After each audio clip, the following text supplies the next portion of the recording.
When creating a fantasy world, there are so many iconic images and tropes that we often take for granted. One of the most common is the idea of mages and magic being everywhere, permeating all aspects of society. But what if you wanted to create a world that's different? A world where magic is rarer, or where its use is heavily regulated? In this video, we're going to explore some worlds just like this and offer some tips on how you can create your own low magic setting for Dungeons & Dragons. First, let's look at some examples of low magic settings in fiction. One of the most well-known is J.R.R. Tolkien's Middle-earth. In this world, magic is rare and often subtle. The few magical creatures that do exist, like spirits and dragons, are often feared and misunderstood. Another example is Game of Thrones. While there are a few magical elements in the world, they are mostly relegated to the background. Magic exists, but it's not something that people rely on in their everyday lives. So how can you create a similar setting for your own D&D game? There are a few things to keep in mind. First, you'll want to limit the number of magical creatures and people in your world. This will make magic feel more rare and special. You can also create laws or regulations around the use of magic. If magic existed, it would be sought after eagerly, like sunken treasure. What powers would be successful in finding it and which would falter?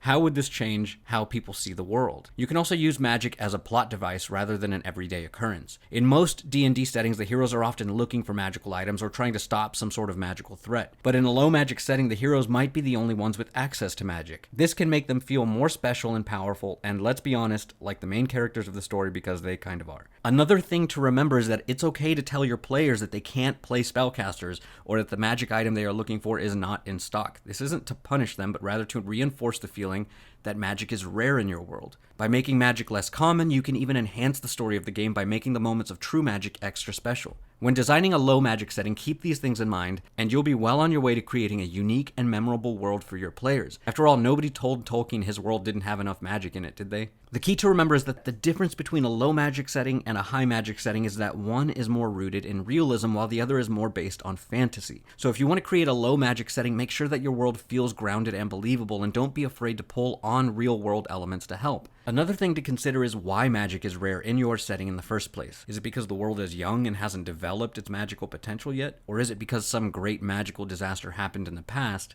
that has made people wary of using magic altogether? Whatever the reason, make sure it makes sense for your story and helps to create a richer, more textured world for your players to explore. After all, everyone loves a lore drop. Those are just some quick tips for creating a low magic setting for your D&D game. What are some of the ways that you like to keep magic rare in your games? Let us know in the comments below, and until next time, happy world building. Thank you so much for watching. Don't forget to like and subscribe, feed your displacer beasts, and we'll see you next time, adventurers.